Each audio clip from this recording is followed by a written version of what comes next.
Gee, I have to be adaptable. Every night I work with a different partner. And when I come in, I don't know whether it's going to be Doug Ayton or Patty Newton, Paul Harris or Kevin Trask. Maybe Andrew McLaren tonight. Could be Pete Smith. Might even be Marty Fields.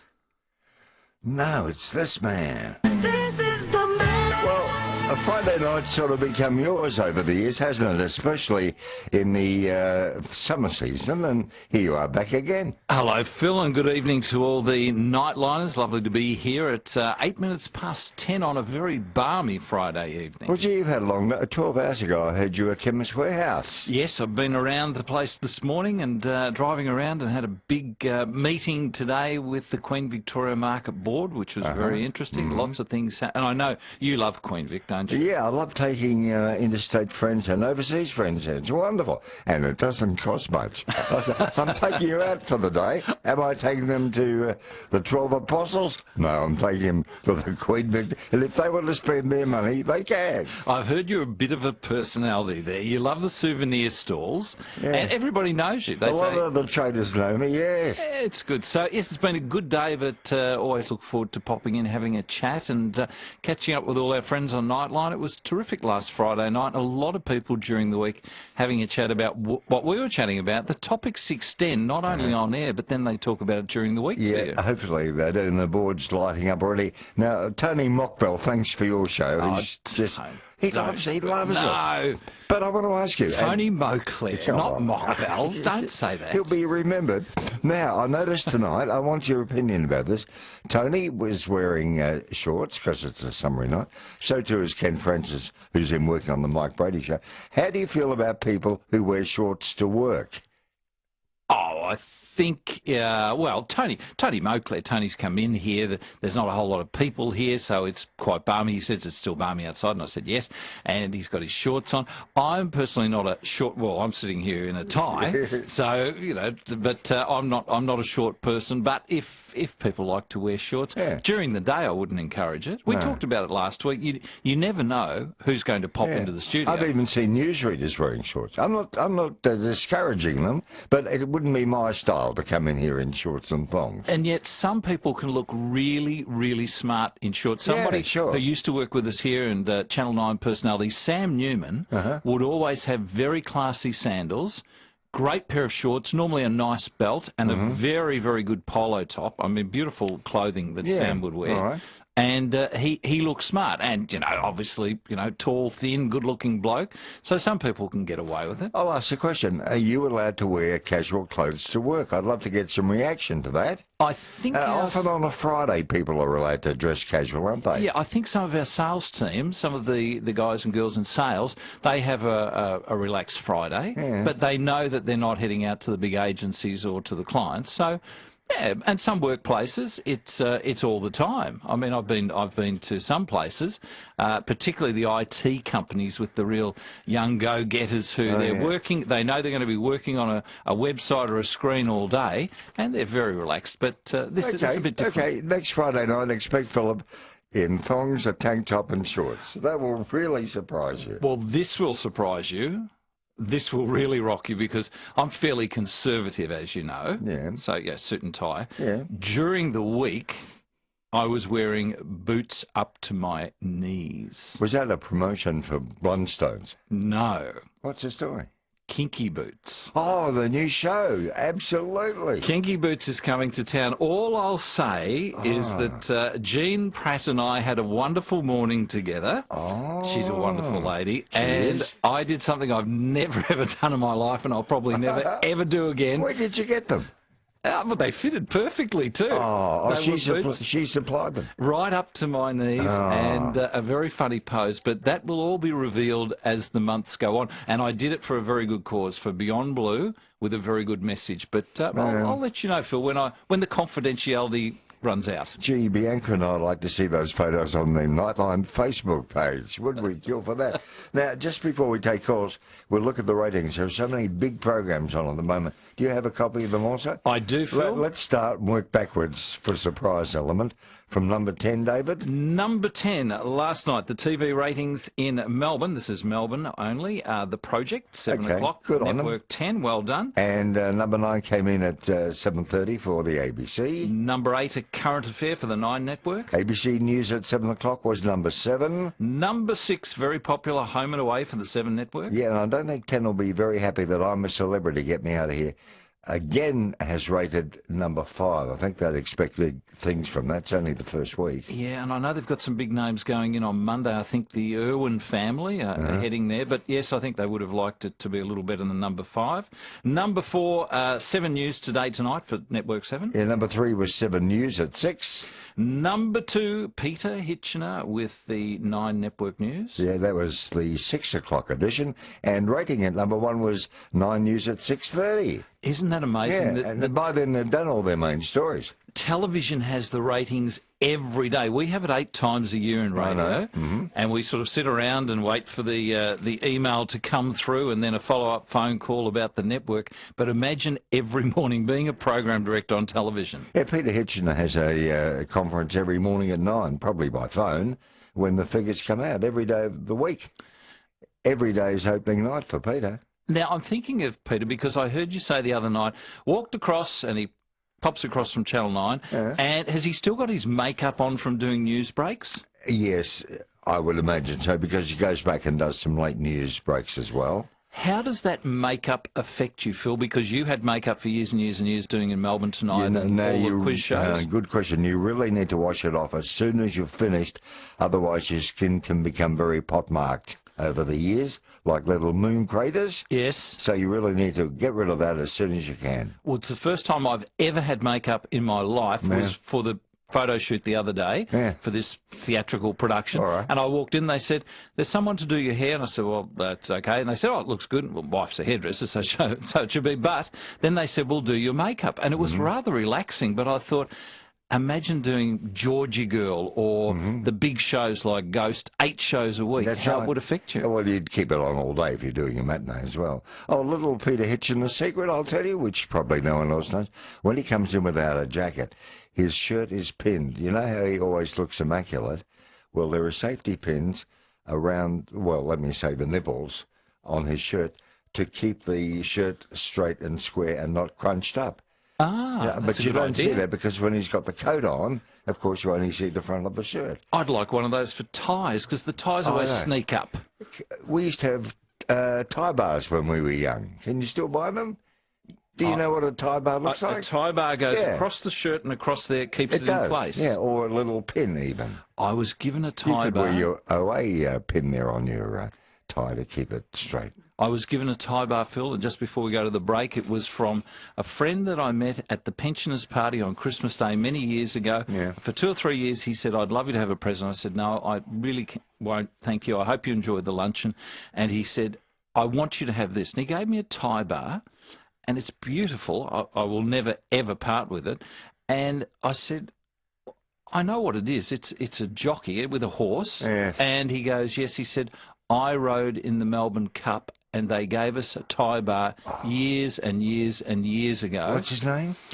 Ah, no, I knew you'd say that. Yeah. He's passed away, but he gave me this tie bar, and he was a jockey. You could tell he was a jockey. Yeah. But he rode in the Melbourne Cup. Didn't win, but did very well. But I have a lifelong treasure of a wonderful tie bar. Okay. Now, as we go into the break, I'm putting out a plea. You know, buy, swap and sell. I am wanting to know from some milk bar proprietor, can you still buy the chocolate bar Tosca? Do you remember years ago the ad said, I'm going for a Tosca? Do you remember that? Was that like the syrupy honey inside and the chocolate? I can't recall what. Well, it's a chocolate bar, but their campaign was, oh, where is he? He's gone for a Tosca. And I want to know from someone, it's a little joke I want to play on someone, can I still buy Tosca bars? If so, where? All right? All right, Tosca. I remember them. Yeah. It's already 16 past 10. 20 minutes past 10 on a Friday evening. Nightline 3AW 693, Philip Brady and David Mann. And we've got Mary, Chris, Pom Pete will be with you soon, and Cameron from Berwick. Hello, Mary. Hello, voice. How are you? Oh, good to hear your voice, Mary. Oh, Philip, I miss you.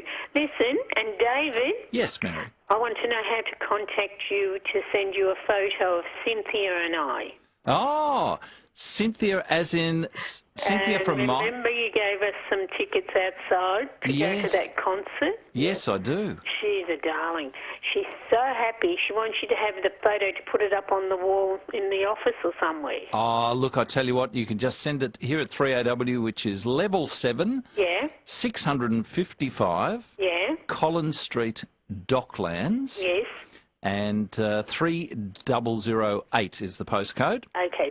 So 3AW, level 7, 655 Collins Street, Docklands, 3008, and just Okay, mark it and to you'll my get attention. Yes, just put David Mann and it'll come to my desk. Okay, and Philip, I just want to let you know I'm a nana again.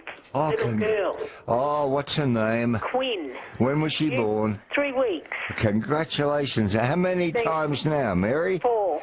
Oh, isn't it wonderful? Yeah, And you sound so young. Yeah, thank you, Philip. Yeah. Thank you, David. Oh, Thank you, Mary, and thanks for phoning in and thanking us. That's We're nice. very happy for you, Mary, and for your family.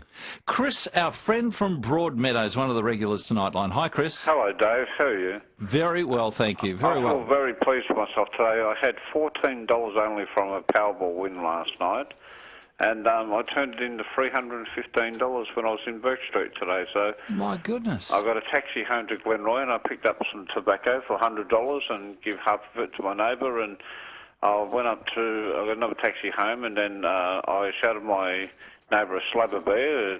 That's 24 stubbies in a slab. And he said, I'll give you the 50 back for it. I said, no, just $20 will be fine. And he'd run out of coffee, so we usually, every 2 to 4 weeks, depending on how much coffee we drink, I bought 2 tins of 500 gram Nescafe for $20 each, and I got myself another $20, $30 worth of food, and I didn't have nothing more on the punt with the TAB or pokies or anything, and I thought, I'll hold on to some money over the weekend, and I've loaded up my fridge, freezer and cupboards for food that I would normally buy into next week, next Tuesday afternoon when I get paid my disability pension. So I felt really good, and I've now just earned enough to get $10 off my next shopping on the Woolworths Rewards program for next week, so that'll come in handy. You've done really well, Chris. You should have been a bookkeeper or an accountant because you've structured what you've won on your Powerball. So that was probably 2 numbers on the Powerball, and then you've reinvested it on whatever, whether it was the pokies or the horses, and you've done well. And then you've worked out exactly what you've got left. He budgets well. Yeah, you've been very smart, Chris, and have a happy weekend, buddy. You said to me earlier, isn't it interesting the way we never talk over each other? And you said the reason is because we have eye contact. No, it goes deeper than that. Graham Kennedy taught me a trick years ago. He said, if you're going to sit at the desk here with me on IMT and we're going to do things together, he said, so we don't talk over each other, he said, don't watch my eyes. He said, watch my mouth. Oh, And it works for me. that's interesting. You never hear Bruce and myself talking over each other. No. So, Now, I've got a trivia fact about Graham Kennedy. yes. Did you ever hear him talk about his Auntie Nance? I may have in years gone by. Auntie Nance Bassett lived opposite us in Werder Street, Box Hill North. And did he come to visit? Yes, he did, and it was the big thing of the street when you'd know that Graham Kennedy, the #1 star of IMT, would come and visit Auntie Nance How Bassett, wonderful. and then Mum and Dad would wait for him to say something on the program, and he quite often did. But yes, Yeah. I never called her Nance. It was And always... that was in Werder Street, North Box Hill. Yep, Mrs. Bassett lived there, and that was Graham's auntie. How amazing. Oh, that's a thrill. Didn't know that story. Hello, Ava at Cranbourne. Hello, Philip and David. How are you? Welcome to Nightline. Well, thank you, Ava. Thank you. Philip, I just rang. I don't think I've spoken to you this year. I just wanted to say Happy New Year and to find out how Oro and Tweety are going. Oh, how thoughtful of you to ask. But you also better ask after Bruce's grandchildren. He will want equal time, Ava. But in answer to your question, come April 15th, I've had Tweety 7 years. And he's gorgeous. He loves me on a warm day to spray him with one of those atomizers, you know, some cool water. Oh, darling. He keeps telling me, Phil, I love you, so I melt when I hear that. Phil, I love you. And little Oro, who was born, David, on the 2nd of May, and you've seen pictures. There's a photo of Oro, in fact, on our Nightline Facebook, Ava. But he's gone back to the breeder for a couple of weeks. He's got a couple of health problems at the moment. Nothing serious. That's good. Nothing serious. But as David knows, in exchange for a swap, I've got his grandmother Alice at the moment. How beautiful. She is 11 years old. She will not leave my side. She talks to me all day. She sleeps beside me, and she is like my shadow. Oh, how beautiful. Yeah, that's lovely. Yeah, and then the good news is Oro will come back in a couple of weeks. So you've done a dog swap. I'm pleased. Yeah, he'll come back and start eating my CDs, my books, my food, my furniture, my TV. Now, Ava, good. you have a beautiful name, and I think I stand to be corrected, but I'm pretty sure Tom Elliott's daughter is Ava. Oh, really? Our own Tom Elliott, yes. He's got a beautiful daughter, and I'm pretty sure her name is Ava, and it's just a nice name. Do you know other Avas? No, I don't, actually. I'm 45, so I was named after, is it Ava Gardner? Yes. I thought you might be the beautiful-looking film star, yes. Yes, so I was named after her. So, no, I actually don't know any other. I know Evas, but not Avas. That's such a pretty name. Hey, how would you like to go to the Pancake Parlour? Dave and I have got a $50 voucher for you, and they're open 24 hours a day at High Point, Doncaster, and Malvern East. Believe me, Ava, Pancake Parlour is lovely. Oh, Philip and David, that's very kind. Thank you so much. Okay, loved your call, Ava. I love the names, Phil, too, the unusual names, and a lot of them are short. And I've only ever met one Isla, I-L-A. Isla Grant, the Irish singer? No. The Isla that I met was sort of I was going to say a chef, but she was a person who looked after a rather wealthy gentleman down Warrnambool. She's probably Irish. And a lovely lady. Then I had a secretary called Nia, N-E-A, yes. Nia, and then we've got Ava there. And she mentioned Eva. There's another lady, Eva Ward, Eva and Greg, a lovely person, but all with 3 letters. Yeah, I used to say to your secretary, Nia, my God, to thee. Do you remember Nia? Of course, yeah. Nia Bailey. A long time back. Her father was a captain with Qantas, I think. Oh, maybe, yeah, I've forgotten that. Hey, here's her mate, Pom Pom Pete. Good evening, Phil. Hi, David. Hello, Pom Pom. You're both well. Yeah, thank you. Hope you are. Going well. I am. Thanks, Phil. My thoughts are with Bruce too. Oh, Yes. of course, all our thoughts. Always, yeah. And Pom Pom, you've got to say Bruce the way you normally say it. How do you say it? I hope Bruce is doing well. That's right. Thanks, David. This last time I saw you, David, was when Bruce and Phil did our IB, outside broadcast, at Harvey Norman in Preston. Oh, the opening, yes. We did a big outside broadcast there. Yeah, and you asked the audience, you had something in your pocket, and no one could guess it. What was it? Teabag. Was that a bit of a trivia quiz? And what was the prize that you won? A kettle? It wasn't me that won the time. I just there to see Bruce and Phil. That's a good memory. That's many years ago, Pom Pom. It was, wasn't it? That's good. Long time ago now. And the topic you had about casual wear, where I work, on Fridays they can wear casual gear like jeans and tops and that. But I wear my fluoro shirt and my hard yakka trousers for work. Yeah. 'Cause I work in the dispatch office. Right. Unloading things and sending things and... Orange or green fluoro? I've got one of each, David. And they're part of sort of occupational health and safety now, aren't they? Exactly, yeah. So you wear them because it's the right thing to do. Correct. Hasn't that changed, though, Pom Pom? Years and years ago, if anybody said, oh, you need a high-vis vest, they'd say, what are you talking about? What are they? Yeah. Now, And the police wear them now all the time too. They do, yeah. Yeah. Wisely. All right, Pom Pom, always good talking to you. Thanks, Phil. Thanks, David. Have a good weekend. Happy weekend. Same to you, Pom Pom. And I must say hello to a lovely lady, Terry, or Mrs. Sutherland, I should be a little more correct. Mrs. Sutherland, Ian and Kath Sutherland from Gisborne. Ian's mum, Terry, has had a bit of ill health recently, but I tell you what, she's 93 in August and as sprightly as anything and has learnt so many things from you and Bruce over the years, Phil. Her life has been 3AW and she when she hasn't been able to travel around, she's caught up with all the news, local, interstate, overseas, listens to all the personalities, but loves Nightline. So to Terry, Mrs. Sutherland, 93 in August, but had a bit of a health issue recently from particularly her son Ian and daughter-in-law Kath Sutherland. Okay.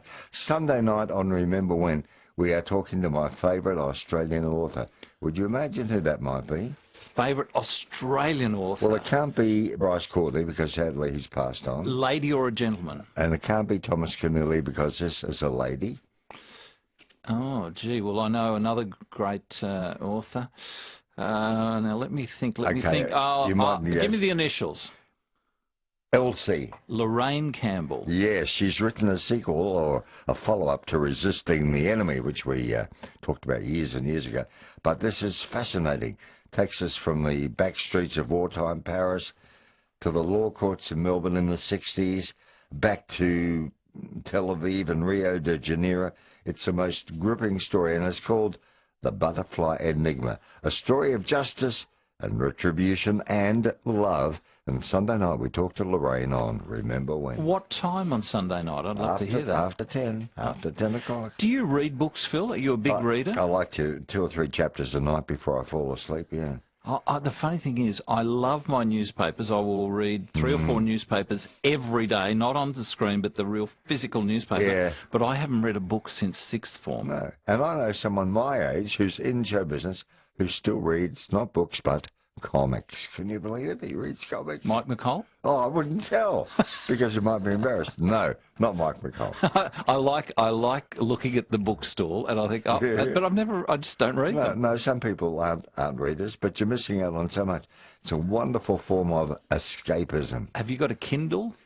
No, I'd rather turn the page, but it's terrific at an airport or on a plane or when you're away to get lost in a book. And does it? You said 3 or 4 chapters, so and then you'll just naturally doze off. Yeah, maybe 20 pages a night. Probably takes me about 3 weeks to read a book, but that's all right. I don't read during the day. I find that a bit of a time waster. I don't watch TV during the day or read during the day. I feel I was squandering time. My dad loves reading books about either written by or penned about a lady or a gentleman, their life's story. Yeah, like a biography. A biography, and sometimes the authorised ones are unauthorised, but loves reading. He read the one about Cal Blair recently, former Chief Commissioner of Victoria Police. He showed that to me when I went to visit. Yeah. A book on Bill Noonan. Bill Noonan, who used to be the Secretary of the Transport Workers Union. Another one on Paul Anka, the life of Paul Anka. Yes, yeah, well, you'd love that. Oh, I think I might have given you that and you've given it to your father. Maybe, you think back.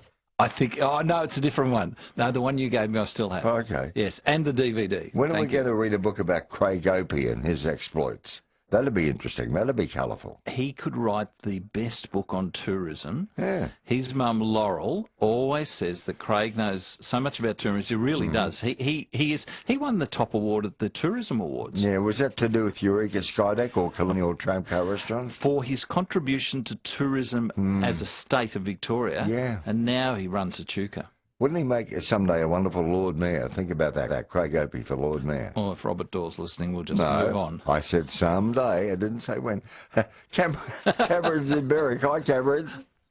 Oh, hello, Philip, and hello, Mr. David Mann. How are you? Good evening, Cameron. Very well. And also I want to say, of course, Boss, who'll be listening in bed to us. Get well soon, please, Boss. Everyone loves you. We all love you. You're an icon on Melbourne radio. We all send our best to him. Yes, we all send our best, and get well soon, please, Boss. We love you. Just on Ava Gardner, yes, she was a knockout, wasn't she? I remember on the beach when she got off the blue train. The blue trainer had no smoking on it. That'd be a Blue Harris train, yes. I had to laugh, no smoking, because these days you wouldn't be able to get away with that. You get arrested or fined a lot of money. But anyway, she was a knockout when she got off that train at Frankston Station when they filmed it. Oh, yes. Back in 1958. And when she came to Berwick, the first day they actually had to cancel. It was about 42 degrees.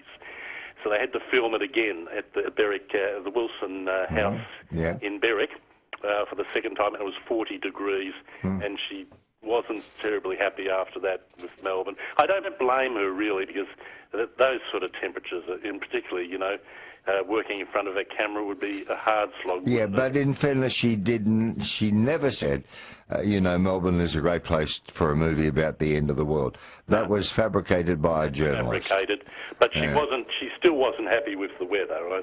I know that much. But no, and at the time, she and Frank Sinatra were having a lovers' tiff as well. Oh, okay. But it was a great movie. And talking of classic movies, I don't know, David, whether The Martian is a movie worth buying on Blu-ray. I've heard a lot of good ratings about it.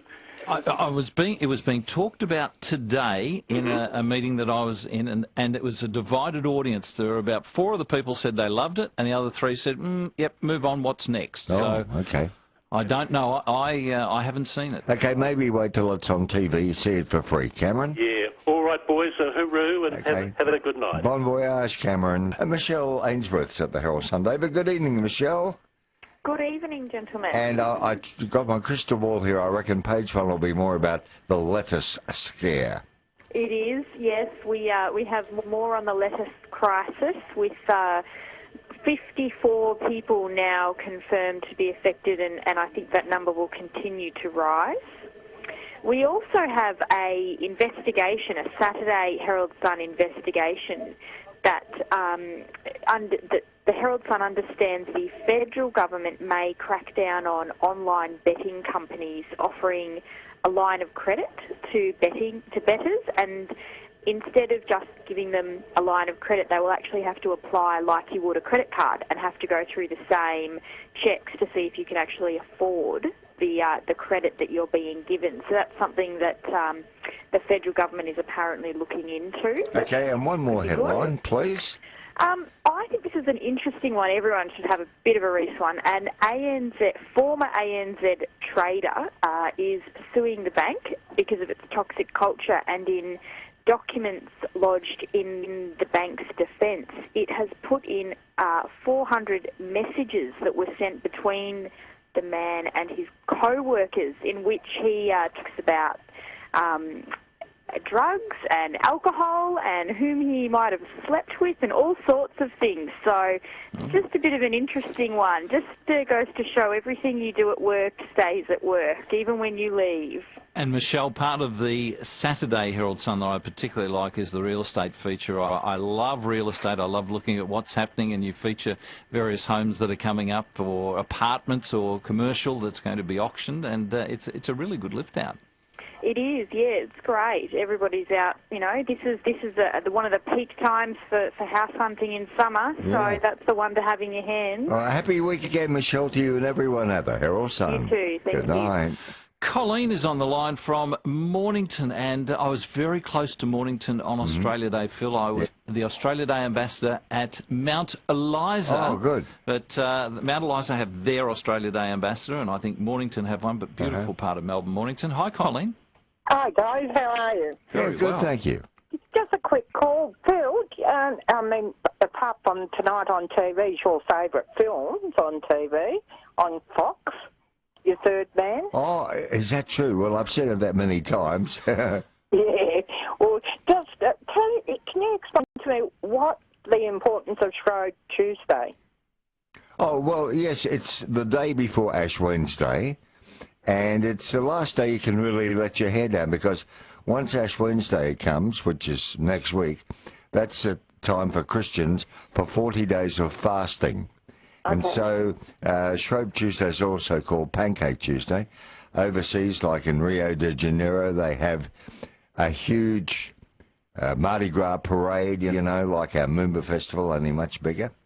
And so it's really the last time you have a chance to let your hair down and feast up and become a bit of a glutton before the start of Lent, all right? And the Pancake Parlour, Phil, have turned it into a day helping other people, the Umbrella Foundation too. So next Tuesday, the Pancake Parlour is giving a donation from every pancake on Shrove Tuesday to a charity. So does that tell you what you want to know, Colleen? Yeah, well, why pancakes, though? Is it just a symbolic thing? Oh, I suppose just tradition, like hot cross buns at Easter, Oh, okay. Yeah, Yeah, I imagine so. Yeah. No, fantastic. I wasn't quite sure what it was all about, and I heard the ad. Thank you. Father Brady has told you his version. And Phil, Thank you. also, I believe, and Colleen, just to add to it, it's part of the tradition of using all the rich things you have, like the butter and the syrups and things like that. So saying we're divesting ourselves of everything that's rich and we're going to have now our time. That's right. That's what it's all about, Colleen. Oh, thank you for that. I appreciate it. Okay, welcome. 12 minutes to 11, 3AW 693, Philip Brady, David Mann, and it's Nightline, and it's, now I've got to get it right, ring all the way from New South Wales. Like the desert, Sahara. Sahara, Yeah. Sahara, I've got it right now. Hi, Sahara. Hello, how are you? Yeah, how are you? Not too bad. And are you with Bruce tonight? No, I'm with David Mann. Bruce is taking a rest. Oh, I see. That's good, isn't it? Oh, good for Bruce, yes. Sahara, Yeah. what part of New South Wales are you ringing from? I just ring down from up in the mine, up that way, and I ring through sometimes through coughs because we do advocacy work as well, and I do art. I paint. Yes. My different on my own art style, and I painted a portrait of John Laws, and now I want to paint pensioners and pets. Yeah. That's nice. You should do one of Oro. Have a Yes, look at the I did website. paint. I have painted a portrait of John Laws. He really liked that. Oh, that's wonderful. No, she would know, Queen Laura. Hat. She's ringing from interstate, yeah. Have you got a song for us tonight? Yeah, I've got On the Street Where You Live if you want to hear a bit of that. 'Cause pretty. some of the pensioners wanted to hear it, and people. From My Fair Lady, yes, please. Okay. You think, David? That was a nice little fade to us there. Yes, I thought it would have kept going longer, but not a good microphone technique tonight. I wonder whether Sahara can sing. I used to like that song. It's 10 to 11. Are you out? Dave, here's a pal of ours, Stephen at Greenvale. G'day, guys. How you going? G'day. Well, thank you, Stephen. With the lettuce debacle, with everyone copying food poisoning and so forth. Very sad. A lot of people very, very ill. It is. Look, on a separate issue, it brings to mind, I wonder how many people are self-sufficient anymore in growing their own vegetables. My parents and I, we're from a European background. We've always pretty much grown everything you would get at the supermarket, like tomatoes, lettuce, cabbage, etc. And I don't know, it's kind of like it's missing on people I encounter or come across. They're sort of surprised when I tell them that, and I say, don't you have anything growing in your garden? They go, no, not even a lemon tree. And it was just standard to have a lemon tree where I used to live. And nowadays, if I tell my neighbours or my workmates or people at the mall where I shop and so forth, I've got tons of lemons and I don't know what to do with them. They go, oh, can you give them some? No, they're all sort of going, oh my God, it's like $7 a kilo or $7 each or something I heard lately. And I said, yeah, sure, we've got bucket loads. And I was just wondering, guys, have you come across that sort of thing? I think a lot of it starts at school if they have their vegetable patch, or some of the community gardens. A lot of the people around the suburbs have a community garden and they'll grow the veggies. And then you get people like Darren James who, once he started doing the gardening with Jane Edmondson, he loves his veggie patch and his gardening. So you've got to be introduced to it by somebody. Yeah, you do. But, it doesn't take a lot of effort. I mean, even just, like, I don't know nothing about gardening, but, what my parents taught me, and I just grew little things like baby carrots or strawberry patches, and, just little things go a long way. And, I don't know, I'm not saying it would stop, this sort of thing happening. All I'm saying is that people should learn to maybe grow some of their own and maybe be a little self-reliant. Yeah, I grew mint when I was young around the gully trap, but a lot of people don't have the space now. Steve, where they had a back garden, they've put on a rumpus room or extended their home, that. I wonder what John Doremus grows. We'll find out in 20 seconds. He's been on this station since the 1960s. Do you realise that? The Passing Prey was a part of our programming even before you joined the station. And it's a very, very valuable listened-to part of Nightline. Yeah, and sadly he passed away, but for years he recorded stories solely for Australia. He did 500 for America and 1,000 for Australia. Hello again. This is John Doremus with the Passing Parade, the story of Edward Bok, who migrated to America from Holland as a small boy and went on to become one of America's greatest editors and build a magazine empire. I'll be back with his story after this message. Edward Bok was born in Amsterdam in 1863. After suffering financial reverses, his formerly well-to-do parents migrated to America. At the age of 13, he took an office boy's job in the Western Union Telegraph Company. 4 years later, he was made private secretary to the company's legal advisor. At 20, he left Western Union to become advertising manager of the publishing firm of Charles Scribner's Sons. And at 24, obtained the position that was to make his name a household word in the United States. Editor of the struggling Ladies' Home Journal, published in Philadelphia by Cyrus H. Curtis. Anything less inspiring than the women's magazines of the 1880s would have been hard to find. Their contents were as dull as their appearance, and their contributors were mainly grandmotherly ladies. But Edward Bok, confident that there was an enormous public for an attractive and brightly written women's magazine, was prepared to stake everything to prove it. One by one, he originated all the features now taken for granted in modern women's periodicals. Within a few years, the circulation of the Ladies' Home Journal rose from a couple of thousand copies a month to more than 1 million.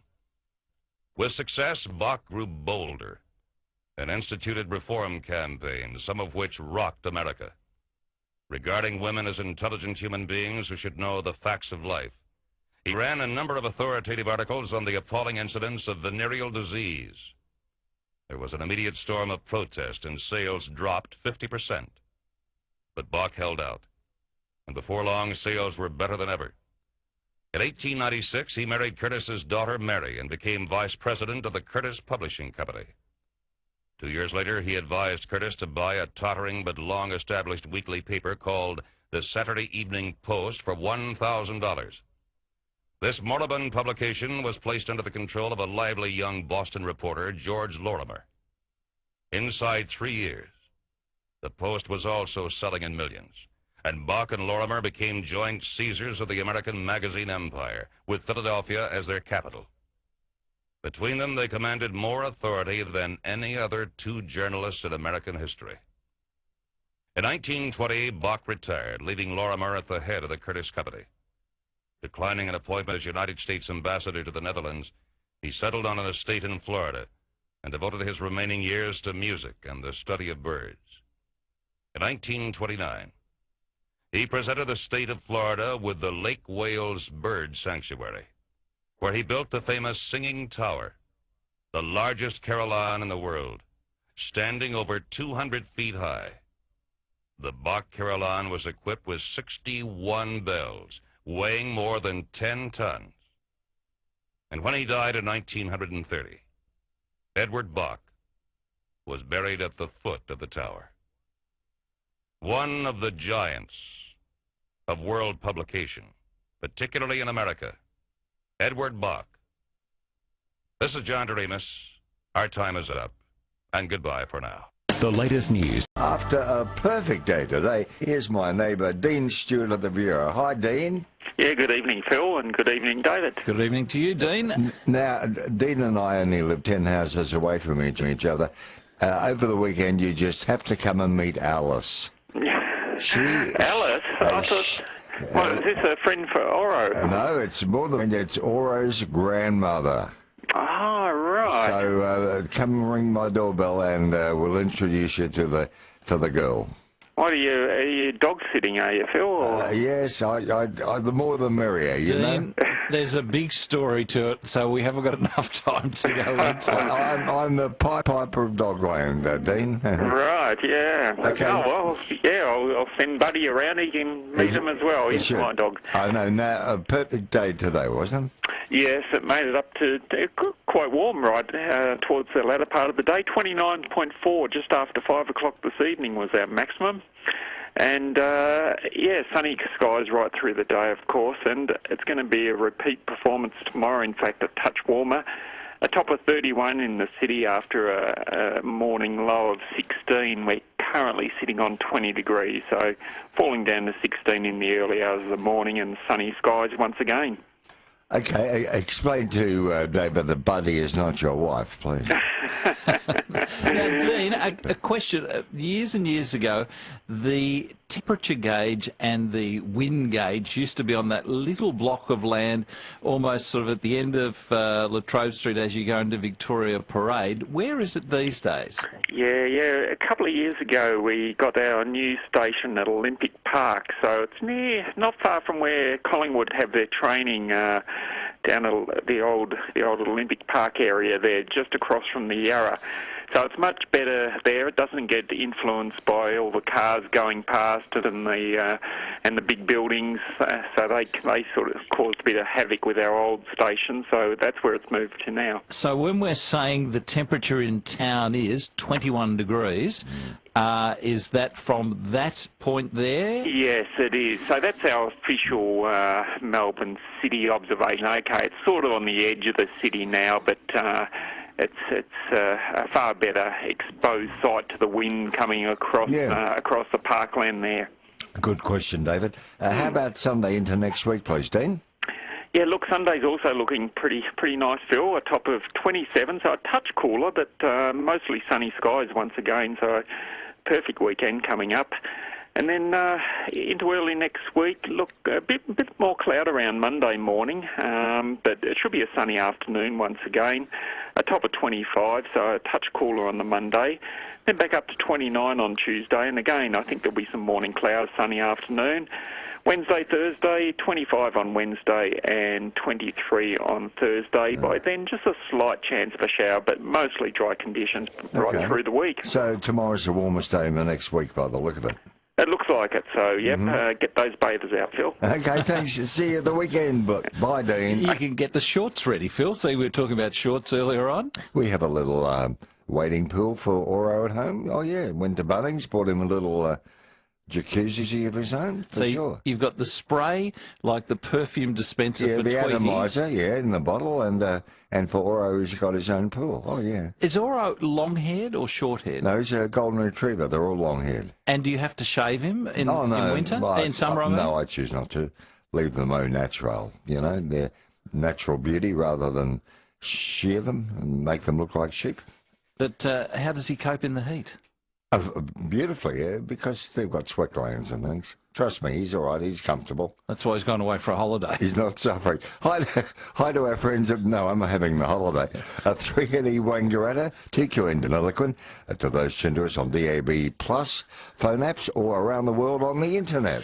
And Phil, I love good stories. We were talking during the news just before you went for a little walk there about good things that happen in Melbourne. Yeah. And the Orange Sky Laundry founders were awarded the 2016 Young Australian, so this is plural, of the year. Yeah. Now, do you know what Orange Sky Laundry is? I know that in Melbourne there's a group of boys who travel around in a truck and they have washing machines and dryers on board the truck and they actually wash the clothes of the homeless. Spot on, Phil. Well, that's happening in Melbourne, I know. Correct. It's Australia's first mobile laundry service for the homeless, and it's a world first, and that's how proud we are. It started in Brisbane back in July 2014.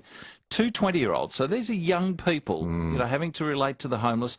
Best mates, Lucas Patchett and Nicholas Marchese.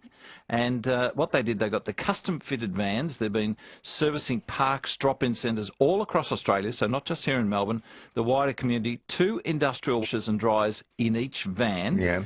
And then what they do, they service Brisbane, Gold Coast, Melbourne, Sydney, Southeast Victoria, and volunteers. And one of the people who's helped them is our own Natalie Goodwin. Oh, yeah, she works here. Correct. Natalie does quite a few jobs. She helps our head of engineering, Joe Sexton, helps our chief operating officer, Adam Lang, but she gives of her time, and they go along to places like Queen Vic Market, the Community Kitchen, St Mary's, Batman Park, or Rebecca's Walk, people call it, and the Peanut Farm, and people come up, and they have their clothes, they bring them, pop them in the washing machine, they dry them and give them back to them. And I just think that's wonderful. I think it's a great program. Yeah, congratulations, Lucas, Nick, Natalie, and all the others involved. Orange Sky Laundry, well-deserved, 2016 Young Australians of the Year, people doing something positive. Yeah, and they're 20-year-olds, too. Makes you proud, doesn't it? When they started, Phil, so a great initiative. And I tell you what, sometimes you walk out of this building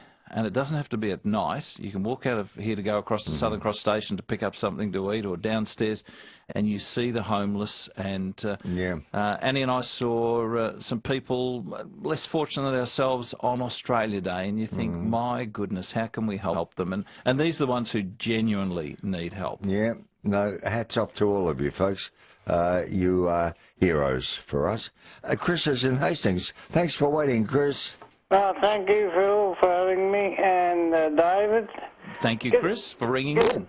Gets pretty hot in the laundry, mate. You know, I worked a bit in the laundry. I'd love to give him a hand, but have you been to Bacchus Marsh, Phil? It's beautiful on the train there. They got terraces like, you know, where they grow the veggies in there. Yeah, there used to be a lion park there at Bacchus Marsh years ago.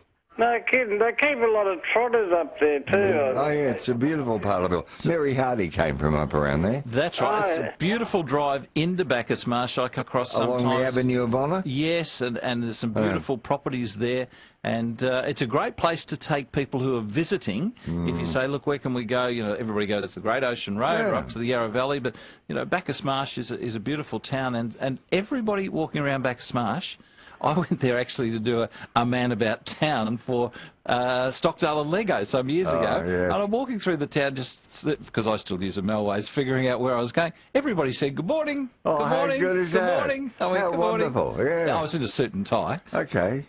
And I did a silly thing today, Phil. I went and bought a CD because it had a picture of God on the front, and I put it on, and it just goes, the whole thing is about yoga, you know, breathing quietly now. Okay. Now relax and breathe. The whole thing is $24. And you thought you were getting music, I suppose. It's sacred music. Well, you've done your dough, Chris. I'll get the whales from down the port down there. You've got a good sense of humour, Chris. Give it to a Jim or someone who'll appreciate it. Chris, are you near the beach at Hastings? Can you see the water? Right on it, David. Oh, good for you, Chris. That's a lovely part of it. And best to June, as we say. Take a break, then come back with Camille, Keith, and take your calls on 96900 693. And here's Camille at Kingsbury. Hello, Camille. Hello, Philip. Good to talk to you. How's your health? Oh, very, very bad. That's why I don't call in often, Philip. Oh, we miss your calls. I have a very bad sleep disorder. Yes. Is it sleep apnea, Camille? No. It's a very rare form of insomnia. It's actually robbed me of my life since I was 18, and I'm 59 now. I'm struggling to stay out of a nursing home. So how much sleep would you have a night? With medication? Yes. If I'm lucky, 3. Okay. But that's why I don't call often, but I spoke briefly with you, David, the night I spoke to Bruce because Philip was away ill. Oh, yes. Was that the night of the fires that we had? Oh, the night before. I mentioned something about carols by candlelight, and that's right. Brian had a little memory of mine from long ago. Yes, we were broadcasting from the Sydney Myer Music Bowl, and it was 6 till midnight with the Vision Australia Carols by Candlelight. That was a great night, great broadcast. That was nice. But I really did call because to say that I do hope Bruce gets well. We all love him and miss him. Oh, yeah, like I talked to Bruce and Jill, and he's doing just fine, Camille. And Oro, he looks like a very good boy on that Christmas card. Oh, he is gorgeous. I love him, yes. I did receive it. Yeah, I know you did, and thank you for your Christmas calendars and all your kindness through the year, Camille. We really appreciate it. That's all right. I watched an old episode taped of Hey Hey It's Saturday. Yes? Yeah, it's a shame they don't have those shows anymore. Yeah, TV isn't what it used to be. And how's Aunt Alice, or Grandma Alice? Oh, she's gorgeous. She'll be waiting up for me. We'll go for a bit of a walk together when I get home. All right, and Bruce is going to get better? Well, we would jolly well hope so. And Camille, it's not just the calls on air. There are lots of calls off air and lots of mail that Phil compiles for Bruce. And you know, a lot of us behind the scenes when we're having meetings too, people will ask. So, Bruce, I'm sure you're having a bit of a listen now and a speedy recovery. There you are, Camille, and we do love your friendship, and we do appreciate you. I'd call more if I was well enough. All right, we'll have all we can wish you is a peaceful night. Thank you, and I'm going to listen to Alan. He's on next. Yes, I see him already. He's ready to go, yeah. You learn a lot listening to him. I know, he's very well read, isn't he? Very knowledgeable. He's very good. All right, then, I love you all. Thanks, Camille. Same here, Camille. What Bye. a lovely lady. Yeah, she's gorgeous. And Phil, isn't it true that if you've got your health, you have everything? Yes, yeah. I mean, it's lovely to have a little bit of luck and friendship on your side, but the health does mean so much. So to any of our nightliners, we mentioned a lady before, Terry Sutherland, but to all the nightliners, if you're a little bit down the dumps, just try and stay positive. Notice I always include them at the end of the night. You do, Phil. If you're aware, where are we going now? I tell you what, over to Nuttawading out in the eastern suburbs to Keith. Good evening, Keith. Hello, how are you? Yes, Keith. Well, thanks. Welcome. Just rung up to say the Navy band's on March the 4th. Oh, where will this be? At the White Horse Entertainment Centre. Tell us more. And, what can I tell you? It's going to be a great night of music, and the proceeds will help the Boxall Central Rotary Club for local projects and for the Eastern Emergency Relief Network. Keith, I had the pleasure, I think it was last year or the year before, of emceeing that event, and I thought, wow, let's see what it's like. First thing that impressed me was the centre where it was. It was just fantastic, a beautiful theatre. Yeah. And then the Navy band, it's the orchestra. It was a massive orchestra, and they did a full-on concert. Yeah. Just like last Tuesday. So what's your involvement with them? I helped to organise it. Oh, good work. And I used to organise David.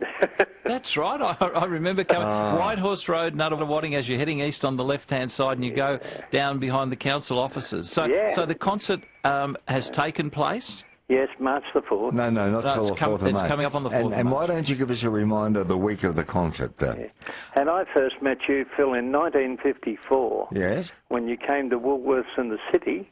I was still at school in 1954. No, with a chap called Mitchell. Oh. Johnson & Johnson. Neil Mitchell? No. Well, in 54, I was still at Xavier. It might be a bit later than that. No, I didn't join... You were with a chap Mitchell, who was the sales manager of Johnson & Johnson. Sam Chisholm, perhaps. Was that with him? Who went on to become chief executive of the Nine Network. Did he?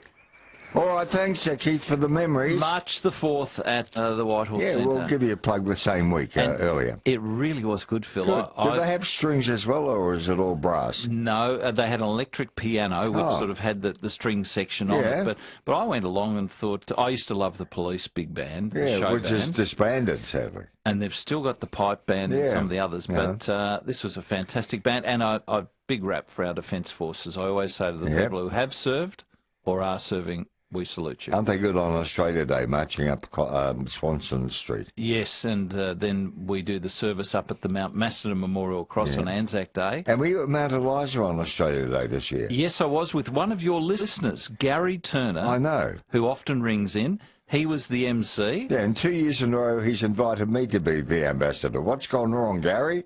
The last 2 years he said to me, he's rung me 3 months ahead, we'd like you to be our guest speaker this year. But that doesn't happen. And did I gazump you? Yes, you did. 2 years in a row. And I met another man who's larger than life. Fred Harrison is the Richie's IGA man. Oh, yeah. And I've heard about him. We broadcast on a very sad day for him, which was Black Saturday. Tom Elliott was on air at his store in Yarra Glen. He was up Yarra Glen, had to leave early to get away from the fires. That's right. Fred was there, and I met an opinion. He goes for it. He could go a whole hour without a phone call. He's a one-man band. I think Alan would make a very good politician. Yeah, maybe he will. So, now, you'll have an early start at Craigieburn again in the morning? I will be out at Supreme Caravans tomorrow morning, and then Robert's RV World doing the Man About Townsend driving around. We'll hear you. And then you'll laugh, Phil. We've sort of adopted a bit of a stray dog. And, I didn't know that. And well, it comes from another property. It walks in, and you know, anyway, to cut the long story very short, he's taken a liking to the dog food from Kmart, because we don't have a dog, and so I was in Kmart and I said, well, I might buy some of this dog food. yes. Loves it, so I go and buy pallets of dog food. You got a friend for life. You won't shake him now. What's his name? Oh, if I say that, the person who owns him might be listening. And what breed is he? He's a collie. Oh, beautiful dog. Very friendly. Hey, John, he's getting 2 feeds a day. Hey, John's about Waverley. Hi, guys. G'day. Hi, John. Bruce better get fit and well soon, because I hear on AW earlier tonight and other times they've been advertising for that play out at Doncaster for Easter, and they're particularly looking for chaps to play Roman soldiers. Oh, Bruce would be ideal. I was going to say, because he was on his way to a fancy dress party dressed as a Roman. He was, and the car broke down. Yeah, he was dressed as a centurion and felt very embarrassed when he had to detour and buy petrol. Oh, you could have been dressed worse than that, I guess. Good one, John. And I think, John, that's the Lamanna family. Pat Lamanna, famous for the bananas and the fruits. He stages, I think he does, every year, that wonderful presentation. Like a passion play, yes. Yeah. What else, John? I was going to say, have you taken Aura to the beach at all, Phil? No, living in Kew, we haven't been near the beach yet. Yeah, do that, because all my teenage years I'd love to have had a water dog, and I did, but now I've got one that's it's second home, the water. Yeah, well, my boy loves the water. He's got his own splash pool, and he loves me turning the hose on him.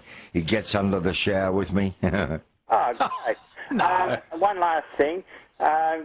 You hear from elderly people, older lady last night saying about, trouble with computer, and I'm in that boat too. Yes. Anyway, I've had some photos I've been meaning to have copied for ages and ages, but dreaded the thought of having to somehow do it.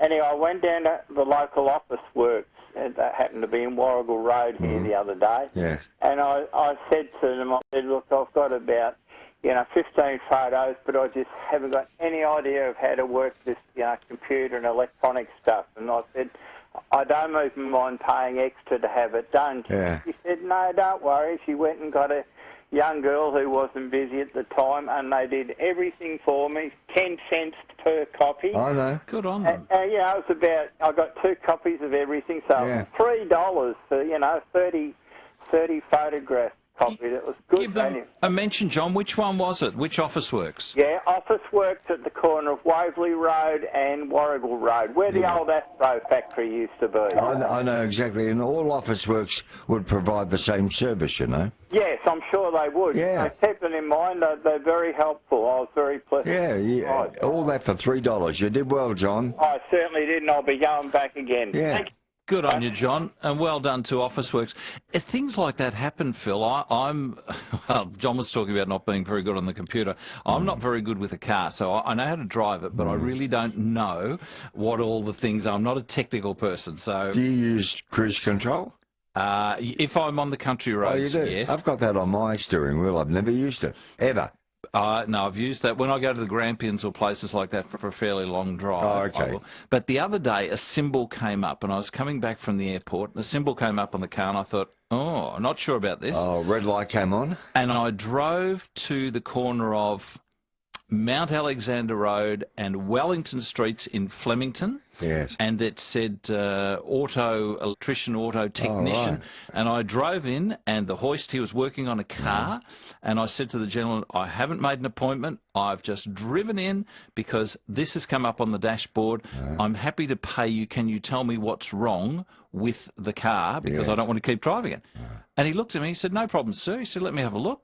He said, He said, that's got to do with the tyre pressures. So then he went and got the hose that obviously you put the air into the tyres. Yeah. He went around the 4 tyres, set the correct pressures, 36 or 38 or whatever it's meant to be, which I'm not really good at. And he came back and he said, now let's just check it again. He said, that's an interesting one. Then he looked at another thing and he said, all fixed. And I said, how much is that? And he said, I'm not going to charge you for that. I said, well, hang on, you've provided a service. I was a little worried about what it was. He said, oh, no. He said, your tyre pressures are fine now. And I said, that is fantastic customer service. So I offered him some dollars. But Mount Alexander Road, Wellington Street, and I think I'm trying to remember. I'll probably get it wrong now, but I think his name was Andrew or Jeff. So AJ Automotive. Right. If ever my car breaks down in the car park, I won't be calling on you, David. Customer service. 20 minutes to midnight, and Ruth, Dorothy, Bronnie, Kyra and Jeff will endeavour to get through all the calls before midnight. Phil, been a busy night. Like a breakfast session. And hello to Ruth, who is in the CBD of Melbourne. Oh, I'm in South Melbourne, actually. Okay, not far away. Hi, Ruth. Yeah, I've had a lovely day. How did Bacchus Marsh come up? One of the gentlemen was about to tell us a joke about Bacchus Marsh, and then before that, it was somebody just talking that they knew a fair bit about Bacchus Marsh, and I said I've travelled there quite a few times, and a lovely country town with great people. Well, years ago, it was like a common place. People went for a day car trip, and there was a little dam there called Pike's Dam, and you could do a little bit of fishing there. But there were orchards, so you could buy apples, and we drive from Bacchus Marsh back to Melton and then through a place called Toolan Vale, which is still there and absolutely beautiful and full of thoroughbred stud farms. So you'd have your beautiful foals at foot and their mothers, and it was gorgeous. But today was one of those God-given, beautiful Melbourne days. It got a bit warm for me, but it was just one of those glorious days today, and I'm looking forward to the racing at Caulfield tomorrow. I think it's Caulfield. And it's almost as beautiful as the Spring Carnival. So we're just so lucky. I think people were in a good mood today, Ruth, because I was coming back from Oakley and I saw the red indicator on the freeway in the Monash, and it said, when I got on at Warrigal Road, it said it will take you 67 minutes to the city from Warrigal Road. And I thought, oh, no.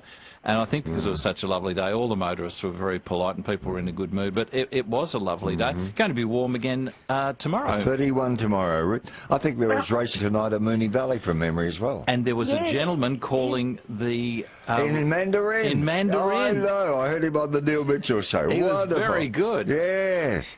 Hey, Ruth, have a good weekend. Anything else? You too. I'm off to my Brazilian summer school again tomorrow, and then next week's the last week. So I'm an expert on Brazil and all things Brazil. Okay, we'll talk Spanish to you next week. Oh, Portuguese. Sorry, yeah, Brazil, Portuguese, absolutely. I was going to say, adios, amigos, but no, that's better. It's abrigado.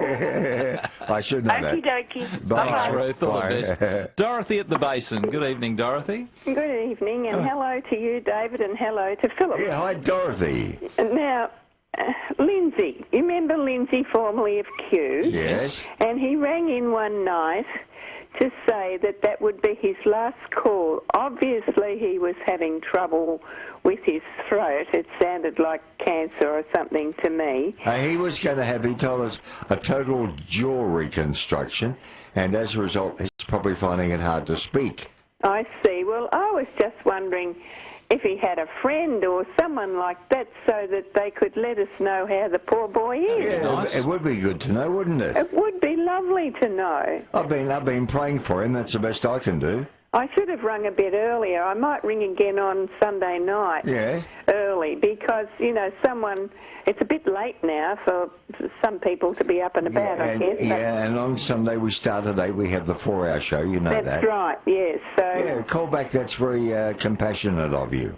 Thank you very much, Phil. All right, Dorothy, bye. It's a lovely part of Nightline where the listeners care about each other, and it really is the Nightline family. I've heard you and Bruce talk a lot about it, but it's like Dorothy hasn't heard from Lindsay for a while and think, I wonder how he's going. Yeah, as I said to an executive here recently, the Nightline isn't a show, it isn't an entertainment.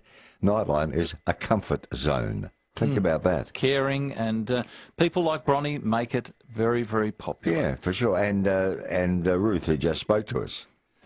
Now, where are we going to? Bronnie at South Yarra. Hi, Bronnie. Hi, Philip. Hi, David. Lovely to have you in there, David. Thank you, Bronnie. And we'd love to send my best wishes to Bruce as well. Yeah, of course. Yeah. First of all, for John, an earlier caller who was getting his photos done at Officeworks, they have a lot of the small albums which you can put up to 20 photos in. I find those very handy, but they also have nice covers on them. Yes. when you go to some photo places, the covers are very unexciting, but the ones at Officeworks I've found are much more appropriate. Good. And you can get those at Officeworks. So if anyone wants small albums just for just a few key photos of an event, well, up to 20 they hold, and they're marvellous. Now, that's one thing. Also, before you go on, I've seen people with who've been overseas, I wonder if David's familiar with it, and they had their photos put in books that look like they've been published. I have received one, a lady called Connie Pignatelli from the Lygon Street Festa. She sent 3AW a thank you, and I opened up, and it was a book, and it was all the photos that were taken, and she self-published it. I know. And you can do that, maybe it is Officeworks. I don't know where you go, Harvey Norman perhaps, Officeworks. But it's fabulous. It was the hardcover, front and back, and all the photos in the middle. Like a book you'd buy in a shop. Yeah. Absolutely. All right, Bronnie, anything else? Yeah, I did. Actually, I used to work with Peter Carey. Yeah. And Peter Carey, our wonderful Booker Prize author, he comes from Backashmarsh. Okay. And his family, when he has a story about when he was growing up. His father had the local Holden dealership in Backashmarsh. Yes. And in the days of the 40s and 50s, you know, when he was young, his father was making a roaring trade, you know, selling the new equipment, you know, and cars to the local farmers. Okay.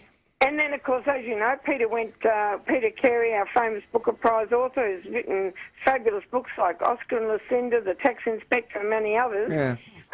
He worked with me as the copywriter. He was at Grey Advertising. Oh, gee. And then later on he went off to New York, and look what he's become now. Gee, you mix in the right circles, Bronnie. Well, I worked in advertising, and I think David knows it's a pretty good industry. Yeah, but Peter probably owes his success to you. You might have been the wind beneath his wings. I don't think so. We were all into maxi dresses at that stage. I think Bronnie's done well with Peter as one of the famous authors, and then she mentioned Grey Advertising, a massive advertising agency, worldwide advertising agency. Okay, Bronnie, happy weekend. Jeff's saying hello to us. Jeff, you're on your mobile. I am indeed. G'day there, David, and hello, Phil. Yes, Jeff, hi. Those photo books, guys, my wife does them down at Kmart, so I think you can basically do them anywhere now. Oh, how fantastic. And what does she do? Does she take along a USB stick or something and then downloads them and prints them and binds it there? No. They actually produce it as, like, the pages are produced in book form as a photograph. Yes. So it's apparently quite simple now. You've got all sorts of options, and you can type in little captions if you want to, and the whole thing. And it really is a nice, novel way to do something, like for a special occasion or a special event. It's wonderful. And it's good quality too. This is on a beautiful stock of paper, and they were full colour, just terrific. Well, thanks for telling us. We'll make our way there to Kmart. One more call tonight, David. Barry from Watsonia. We've covered the suburbs out east again. Hi, Barry. Good evening, David and Philip. Well, we're going to the north now, aren't we? Oh, yes, that's right. Yeah, over to... okay, Barry. The Watsonia Army Barracks. I always remember Watsonia for that. Yeah. I've written a piece on learning. Okay, you'll have to be brief because we only have a minute left. Okay. Whatever happens, I'll just run it, and if I run out of time... No, you keep going. Okay. The soundest foundation for understanding, and where the growth of knowledge makes its start, the hands that rock the cradle belong to the natural teachers, and for their children they play a golden part. School teachers, wise, clever, smart, help release the God within, enthusiasm, keeping ignorance and knowledge a world apart. Illustrated books of learning, knowledge her pearls of wisdom, present her maps to chart, sharpening memory with the times tables, and poetry, wisdom's words learned by heart. Heaven forfend that reading or writing become a dying art. Wow. Oh, thanks, Barry. That's food for thought. Very deep. At the end of the week. 66 people you may have loathed. Once they die, you think differently about them. Just thinking about all the people who die and realize that no one horrible ever dies. Now, if they were sarcastic, they were quick-witted. If they were cruel in life, they had high morals. If they were mean with money, they were wise. If they were rude, they were loners. If they were feared, they were respected. If they had no friends, oh, they lived for their family. If they were thoughtless, they were carefree. If they were selfish, they weren't materialistic. If they never smiled, oh, they were reserved. If they had a constant frown, they were always concerned for others. If they were moody, they were sensitive. If they never socialized, they enjoyed their own company. So as I sit here alone with no friends, a frown on my face and nothing planned for the weekend, I smile to myself and think how amazing it is that no one awful ever dies. Copyright restricts distribution of this piece by any means of duplication. Oh, David, it's been such a pleasure, and there'll be more of this in the future. Thank you, Phil, and thank you to Bianca Johnson, who has done a terrific job. Bianca takes the calls, says hello to people, puts all the ads to air, and is wonderful. And Alan Pearsall, After Midnight, with always a very entertaining, informative show. And if you missed any of the news during the day, Alan will bring you up to date. Yeah. And one thing about Bianca, she's more attractive than most panel operators, isn't she? More attractive than Ken or Simon, for example. It's a good, I'd tell you what, you and Bruce are so lucky because you have Simon as a producer, you have Ken as a producer, you have Bianca as a producer. And we're always surrounded by friends on and off the air. It's been great, Phil. Wonderful to have a chat to all the Nightliners tonight, and a beautiful day coming up for Saturday, so enjoy it. Don't get sunburnt, though. Yeah, and to the sick, the sad, the lonely, the grieving, you're always in our hearts, you're always in our prayers.